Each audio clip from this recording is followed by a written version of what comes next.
Okay, so we are about 24 hours into the Iditarod 45. It's been a little over 24 hours since the official restart, but Christy Barrington, who was the last musher out, has been on the trail just over 24. So, calling it first day. Um, at this point, it's always hard to know who's doing what and how well everything is shaking out. Allie Zirkle moved towards the front of the pack a lot sooner than I expected her to.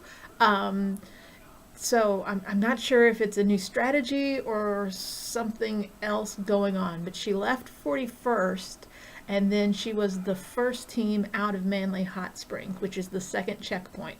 So far, half the teams have made it to Manly Hot Springs. 15 of those have already moved on to Tanana. And Allie left, and then your Olson left shortly after she did, and they are both currently camped out near each other on the river, on the Tanana River. So there are lots of teams that went through Manly and are camping in the daytime. Overnight, mushers reported it was great trail. Wasn't as soft as they expected, so they've been making really, really good time. A lot of the mushers have commented on how good the trail is, that it wasn't as soft as it was reported to be. Um, Overnight, it was about 40 below, and they were calling it great. As long as you keep your dogs fed and hydrated, you're good to go.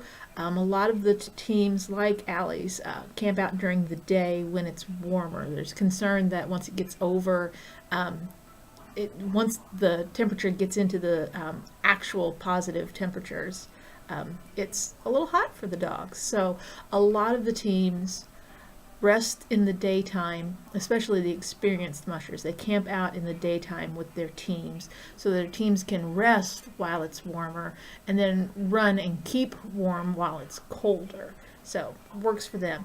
But as I said, Allie's a little farther ahead than I usually expect her to be, and Yor is right up there with her. Yor is from Norway originally. This is his fifth Iditarod. He has placed in the top 10 all four times he has run it previously. So he's a threat. He's definitely a threat. Mitch Seavey and the odds-on favorite Dallas Seavey are both resting in Manly Hot Springs right now. They haven't left yet. Dallas is doing the same thing he did last year, where he carried he had a caboose to his sled that's a kennel.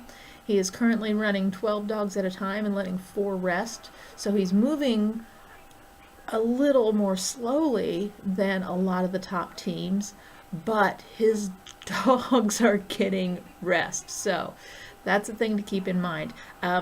Earlier, before the restart, Dallas considered he said there's a lot of people on this trail this year that could really be could easily win it, depending on the trail conditions, on what goes on. But he did mention his father, Mitch, and Allie by name, so we'll want to keep an eye on them. Martin Boozer was moving ahead early, which is what he usually does, and it hasn't paid off for him in the last few years, but then he backed up, so I don't know what's going on. I don't know if that's a new strategy or if there's something going on with his team. So we'll find out. Like I said, it's only been a day. Nobody has taken any mandatory rest yet. The lead teams are about 160, 170 miles into this race, so it'll be a while before we know how things are really, really going to shake out. I would say, though, among the teams to watch, Dallas Seavey, Mitch Seavey, Yor, Allie, Nick Petit. He's really happy with how his dogs are running right now. I'll tell you that for sure. Wade Mars looks like a threat this year too. And then as far as the rookies go, it's hard to tell. They're all traveling in a little cluster. They're not too far apart from one another. The top rookies are. I didn't see that anybody has busted out yet. I've got my eye for rookies on. I think it's it's either Ryan or Robert, one of the Reddingtons. Is this, he tried it last year, but had to scratch. But he's from Mushing People, so he knows what he's in for.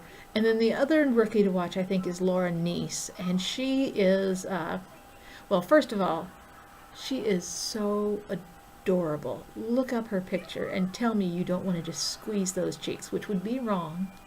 We don't invade other people's privacy, their personal space like that. But you're going to want to.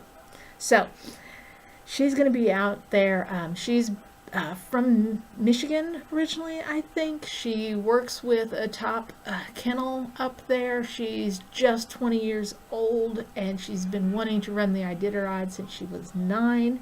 She completed the Yukon Quest last year, so she's got a good idea what she's in for too. So those are the 2 rookies to watch right now. But you never really know, because a lot of the rookies are experienced in other races. What makes you an Iditarod rookie isn't being a rookie to mushing, because you've got to have a lot of experience and you have to have qualifying races under your belt in order to compete, but that you have never completed the Iditarod.